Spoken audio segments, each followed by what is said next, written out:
Bom dia, boa tarde, boa noite, queridos irmãos. Aqui estamos outra vez para comentar o Evangelho do próximo domingo, neste caso de amanhã, visto que hoje já é sábado. E continuamos com o Evangelho segundo São Marcos, no capítulo 10. Lembram-se que ao longo deste Evangelho e deste capítulo, Jesus vai fazendo um caminho com os discípulos, não só um caminho físico que se dirige a Jerusalém, mas também um caminho espiritual, um caminho interior, porque aos poucos ele vai-lhes falando do que os espera em Jerusalém e as reações deles vão sendo reações de resistência, reações de incompreensão, reações de, de medo também. E precisamente no Evangelho, a parte anterior, os versículos anteriores ao Evangelho de hoje, que começa no versículo 35, nos versículos anteriores, temos a terceira vez que Jesus anuncia a sua morte e ressurreição aos discípulos. E a reação deles é de medo, é de não compreender porque Jesus quer continuar a ir até portanto, para Jerusalém, sabendo o que o espera lá. No entanto, eles continuam com ele, não é? Eles não voltam para trás, e isso acho que nos dá também uma dica importante, mesmo que eles não entendessem, eles confiavam em Jesus, eles acreditavam mais além da lógica e, sobretudo, realmente o que os une a Jesus é a amizade, é a confiança. E por isso eles continuam com ele. Eh, Agora, nesta passagem do Evangelho, temos um episódio muito interessante, porque dois dos discípulos, os irmãos Tiago e João, filhos de Zebedeu, vão fazer um pedido especial a Jesus, de certo modo, às escondidas dos outros, ou tentando preceder os outros colegas, os outros companheiros de caminho, e aproximam-se de Jesus, pedindo-lhes, não com muita humildade, mas sim com bastante exigência até, fazendo-lhes um pedido. Eles dizem-lhe, não é? Mestre, nós queremos que nos faças o que te vamos pedir. Vejam lá a forma como eles pedem. Então Jesus respondeu-lhes. Jesus não responde da mesma maneira, digamos, criticando-os pela sua pouca humildade, pela sua pouca, digamos, sensibilidade, até na forma como falam com ele.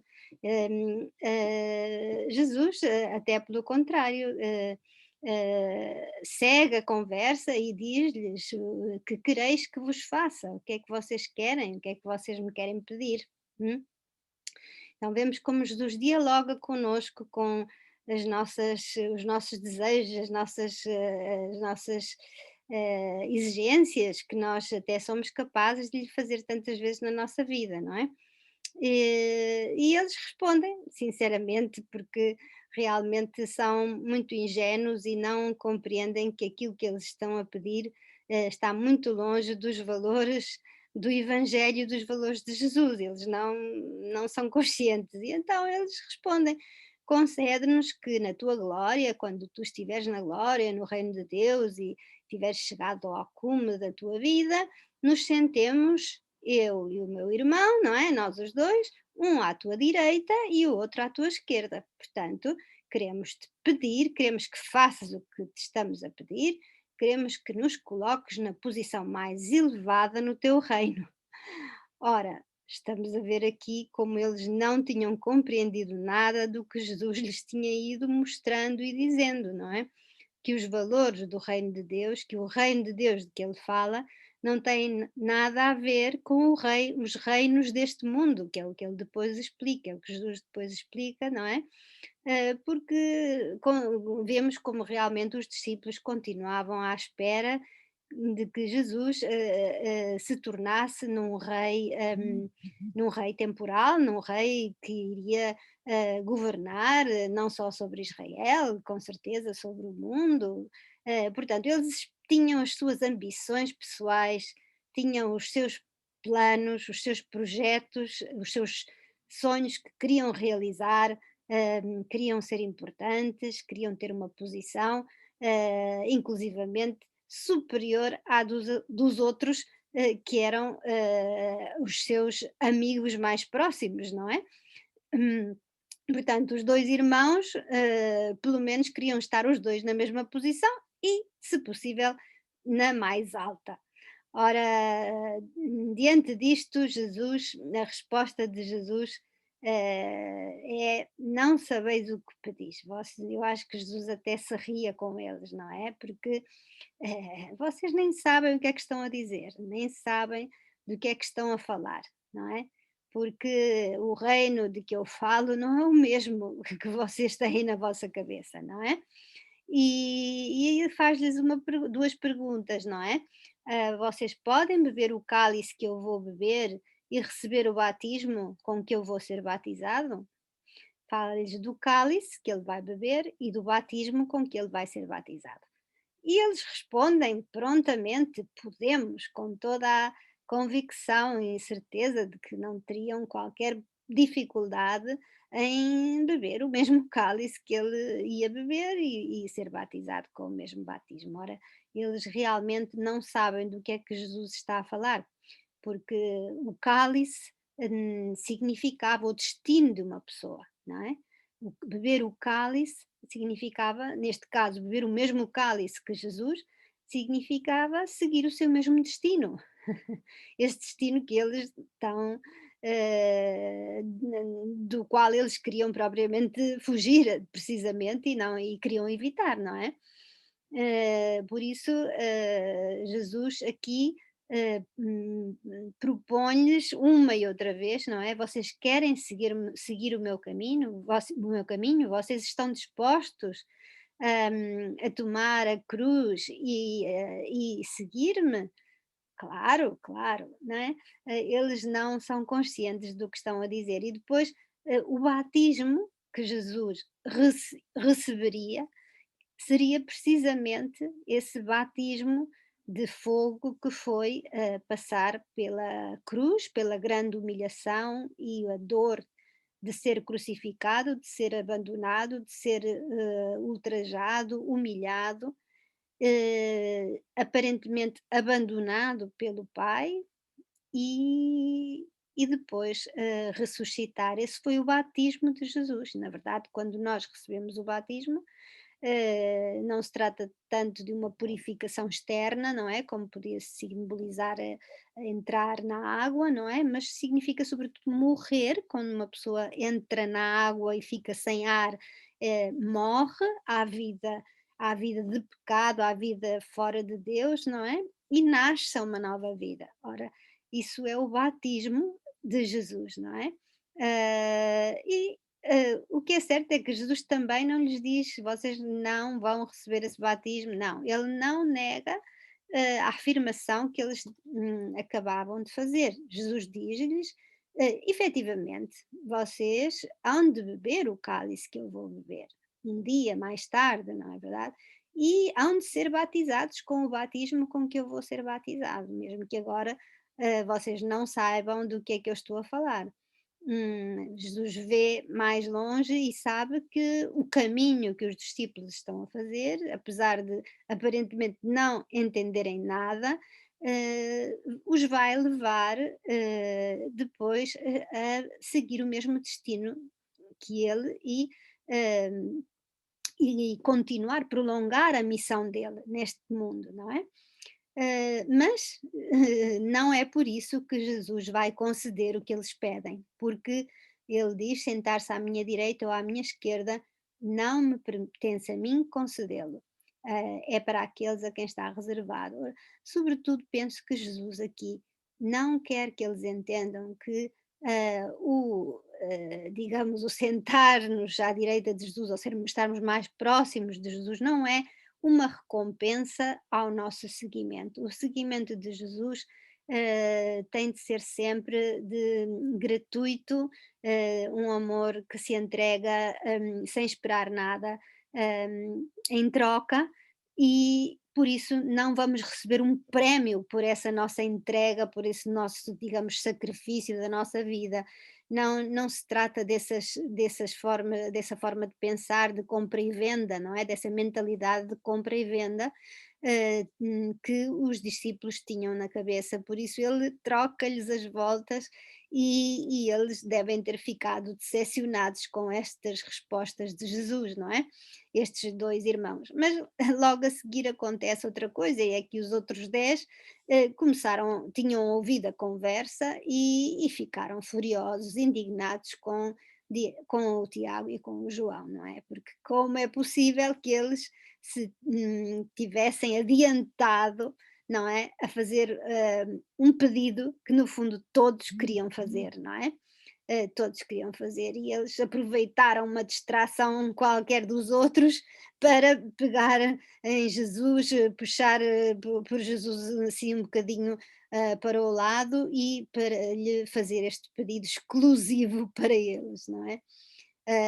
Então aí Jesus, mais uma vez, com toda a paciência, com toda o carinho, Jesus volta a dizer-lhes: vocês sabem que aqueles que são considerados como chefes das nações no mundo, não é?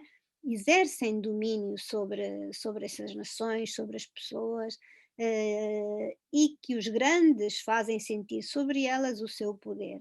No mundo onde vivemos, e não é só no tempo de Jesus, a maioria das pessoas que têm lugares de poder exercem esse poder muitas vezes oprimindo os seus súbditos, digamos, aqueles que estão sob o seu poder, e não como um serviço, que é o que Jesus vem precisamente propor, não é?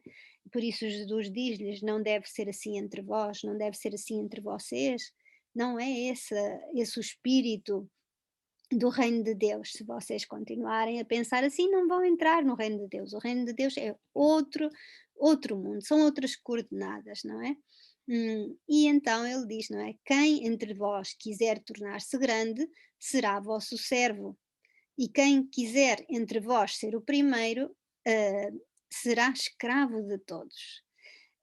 Enfim, é outra coisa, não é? É outro programa completamente diferente, mas como nós podemos ver tanto no tempo de Jesus como nos nossos dias, o ser humano continua a lutar por ser o primeiro, por obter os primeiros lugares, e isso provoca entre nós, entre países, entre famílias, entre empresas, entre amigos, inclusivamente, rivalidades, ódios, discussões, separações, não é? Eh, Magoamo-nos mutuamente por querer ser mais do que o outro. Mas no fundo porquê? Porque nós procuramos sentir-nos importantes e precisamos de sentir que o nosso valor é apreciado, não é? Ora, Jesus realmente mostra-nos que o segredo da nossa vida é que nós somos amados por Deus, cada um exclusivamente. Essa exclusividade que Tiago e João procuravam. Jesus amava cada um dos discípulos com um amor exclusivo e ama-nos também, cada um de nós, com um amor exclusivo. Ele tem amor suficiente para cada pessoa e para colocar cada pessoa num pedestal, não é? Nós muitas vezes queremos ser desejamos ser colocados num pedestal e temos esse desejo de ser, sei lá, adorados, digamos, amados. Não é uma coisa má, antes pelo contrário, estamos feitos assim à imagem de Deus, que é amor, por isso procuramos sempre o amor na nossa vida e a pena é que muitas vezes nos enganamos e o procuramos através de alcançar uma posição importante e não só nós próprios, mas também valorizamos os outros de acordo com a sua posição, de acordo com a sua riqueza, entre aspas, de acordo com o nível dos seus estudos, enfim, temos umas categorias humanas para catalogar as pessoas e considerar umas mais importantes do que as outras, e aí surgem as invejas e surgem as, as humilhações, sentir-se humilhado ou humilhar o outro, e não deve ser assim entre vós, é o que diz Jesus, não é? Não deve ser assim entre vós. Entre vós, quem quiser tornar-se grande, esse desejo que nós temos de ser importantes, de ser grandes, nós devemos focá-lo em ser servos uns dos outros, não é? Em pôr ao serviço dos outros aquilo que esse amor, todas as nossas qualidades, capacidades que Deus nos deu, que não são nossas, são para pôr ao serviço, e é aí quando realmente nos vamos sentir grandes, importantes aos olhos de Deus, porque vamos compreender como o Pai está contente com a nossa vida, como nós nos sentimos felizes por tentar amar um pouco como Ele, por tentar imitá-lo um pouco, porque essa é a nossa verdadeira natureza, e aí vamos experimentar esse tal clima de reino de Deus, não é?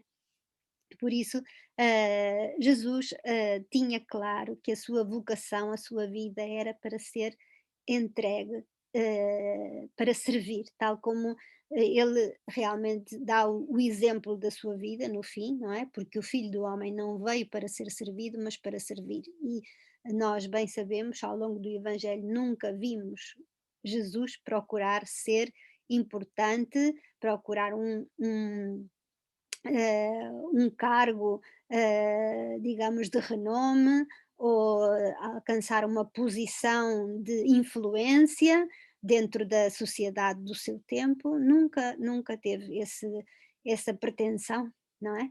Antes, pelo contrário, quando o povo tentava nomeá-lo rei, Messias, no sentido que eles entendiam que era o Messias político, Jesus foge muitíssimas vezes, não é? Talvez seja isso também uma dica para nós quando temos essa tentação, fugir à nossa tentação, porque sabemos que a verdadeira honra, a verdadeira alegria, a nossa verdadeira realização está neste caminho que Jesus nos propõe de entregar a nossa vida através dos nossos do nosso trabalho diário, da nossa,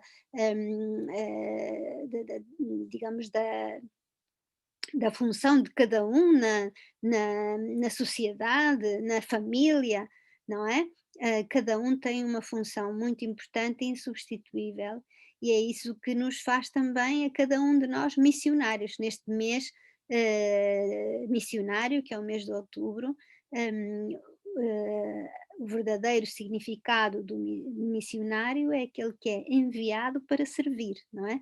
É o servidor do Evangelho. E não quero com isto dizer que a minha comunidade de servidores do Evangelho são os únicos missionários, não, mas o que eu quero dizer precisamente é que o papel do missionário é ser servidor do Evangelho, no sentido de que serve o Evangelho porque tenta viver segundo a boa nova que Jesus viveu e nos ensinou, e ao mesmo tempo porque também serve o Evangelho como quem serve o melhor manjar àqueles que nos rodeiam, através das nossas palavras e da nossa vida.